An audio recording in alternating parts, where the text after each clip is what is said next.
તમે અમારા વિડીયોમાં જેવો સપોર્ટ કર્યો એવો ને એવો અમારે હરિભાષામાં સપોર્ટ કરજો.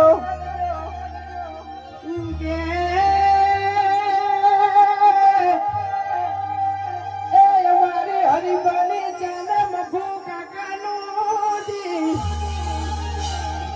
એમાંથી જે પ્રોફિટ આવે, જે રકમ આવે અને જે નફો આવે એ અમારે